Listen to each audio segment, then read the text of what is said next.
चलिए ध्यान दीजिए लोग, हम लोग देख रहे हैं क्लास 9 के लिए एक्सरसाइज कितना 13.8। तो 13.8 का पहला प्रश्न एनसीईआरटी का क्या बोल रहा है?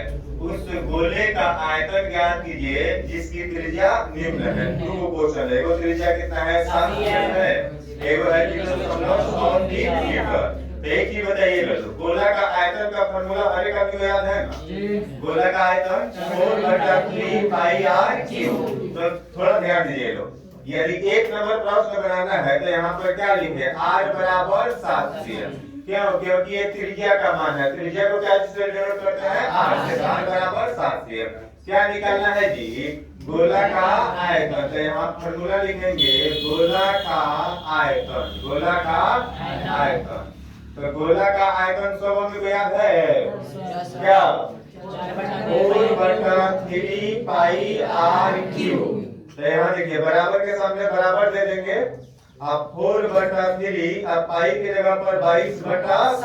पाई कांस्टेंट है, इसका वैल्यू फिक्स है कितना 22/7 या 3.14।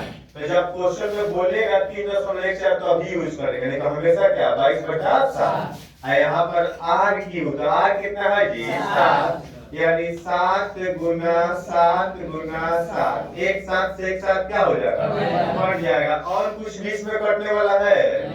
अब नहीं कटने वाला है तो सब गुना करेंगे। 22 चौका 88, इधर गुना करिए 7 सते 49, अब बटा के नीचे 3। अब यही काम करेंगे 88 में 49 से, चाहे 49 में 88 से क्या कर देंगे गुना कर देंगे। अब बटा यहाँ पर देखिए 8 9 72 का 2 हाथ में कितना हो जाएगा 7, और 8 चौका 32 और 7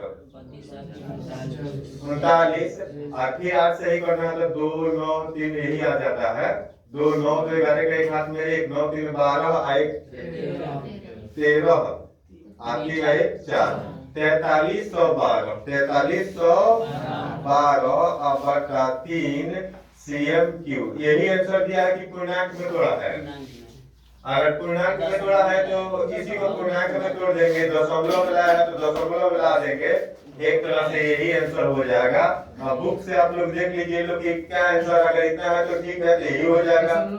अगर दशमलव है तो भाग दे दिया जाएगा। यहाँ से देख लीजिए लोग, बहुत आदमी का कहने का अर्थ है कि इसका सब जो आंसर दीजिए दशमलव में दे दीजिए। तो देखिए 3 एक भाग देते जा रहे हैं, तो 4 में भाग दिए 3, तो 1 बच गया है। 1 बच के कितना हो गया 13, तो 3 चौका 12, फिर 1 उबरा है, 1 बच के फिर कितना हो गया 11, 3 तिहाई 9, तो 11 में से 9 हो जाएगा 2 हो जाएगा, और 2 पर 2 22 हो जाएगा, 3 सते 21। अब कितना आ गया 1, और 10 हो गया तो 3 तिहाई 9, फिर 1 3 तिहाई 9, ये 3 3 दिन बाद 1437.33 cm क्यूब। दशमलव में पूछेगा तो आप पूर्णांक में पूछते ना तो यही हो जाता। सुनिए 1437.1/3। अगर पूर्णांक में पूछते तो यही 1437 पूर्णांक में आप कितना शेष बच रहा था 1, आप बटा के नीचे 3। यदि पूर्णांक में तो ऐसे आ जाएगा 1437.1/3 cm क्यूब। आपके सामने सभी आंसर है, ये बटा में है, दशमलव में है, पूर्णांक में, जो भी आंसर दिया होगा वो। अब इसके बाद ये अपना से करके दिखा सकते हैं लोग।